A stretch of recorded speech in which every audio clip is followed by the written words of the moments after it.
Hello, I'm Dr. John, Gonstead Physical Medicine. Welcome back to this video. Today we're going to talk about your neck, which is also called your cervical spine. We're going to talk about how it degenerates and how to maintain health in it. Okay, so we're going to go over here to a normal x-ray of the neck. This is a lateral view of the neck x-ray. This is the front, this is the back of the spine.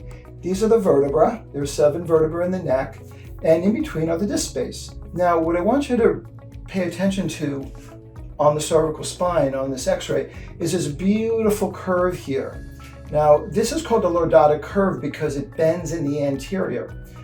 But what I love about this curve, it does 3 amazing things. It's really strong, it holds your head up, it's very flexible, it allows you to bend forward and backwards, lateral bending, and also in rotation. And one other interesting structure or component about the cervical spine on this curve, it actually dissipates the force of gravity throughout the whole spine evenly. This curve structure allows the forces of gravity to be dissipated throughout the entire body and not create degenerative joint disease in the lower spine. What it does is it allows the forces to be translated throughout the whole spine, so all the load of gravity doesn't rest on these joints. Now, I'm going to go ahead and show you some postural deformities that can occur with the neck. So this is another x-ray of the neck, a lateral x-ray, and what I want you to pay attention to is this yellow line here. That yellow line is a normal lordotic curve, 43 degrees. Now, obviously, this patient, her spine is really straight. This is called military neck. Another way of describing that is called hyperlordosis of the cervical spine. Now, this postural deformity, as it continues, will create a reverse cervical curve, and that's called cervical kyphosis. Now, why does this happen? This is a normal curve. Why is this neck straight? Why have all these vertebrae dropped posteriorly? Well, they have moved backwards and they have misaligned. That is called subluxation. So subluxation is when a bone moves out of alignment. It usually creates pain. It usually, besides pain, it usually creates restriction in the joint, and it also creates nerve interference.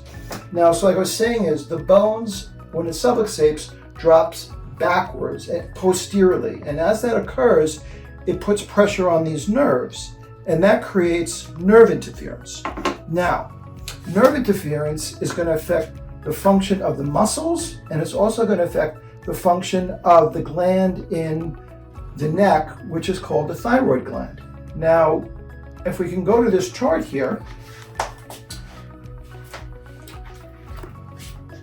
when you have subluxations in the cervical spine, it affects the nerves that go down through the spinal cord and out to the muscles, but it also affects organs and glands. Now, in the gland of the cervical spine is called the thyroid gland, and the thyroid gland will affect things like sleep and wake cycles, and it will also affect weight gain and weight loss.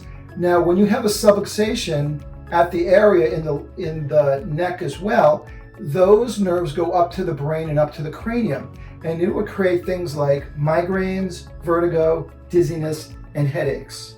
Now, let's go ahead and take a look at degenerative joint disease. Like I said before, the health of your cervical spine all depends on the health of your cervical curve. So once you lose your natural cervical curve, all that forces of gravity starts to accumulate on these lower disc spaces. And you can see in this x-ray, these disc spaces are starting to be decreased, and swollen, and irregular. And what accompanies that is aberrant motion in the spine. Now, over time, this is what, on the model, this is what a healthy disc looks like. It's the shock absorber of the body, of the spine. It creates, this disc is basically compared to a jelly donut. It has a very soft inside, and the outside have these strong fibers. Now, over time, when there's so much load, when you lose load of gravity and forces that are putting pressure on the spine or the joints of the spine, it will start to degenerate. And you can see that the disc is starting to degenerate here and create bone spurs. And over time, the neck starts to fuse. Another postural distortion we see at Gonstead Physical Medicine is something called anterior head carriage, or what's popular today they call it, is called tech neck, because you're looking down on your cell phone or you're on the computer and you bring your head anteriorly. Now, what's a really interesting fact is, for every inch your ears go in front of your shoulders, it's an extra 10 pounds of pressure on your cervical spine. So 3 inches would be 30 pounds of additional pressure on the joints of the neck.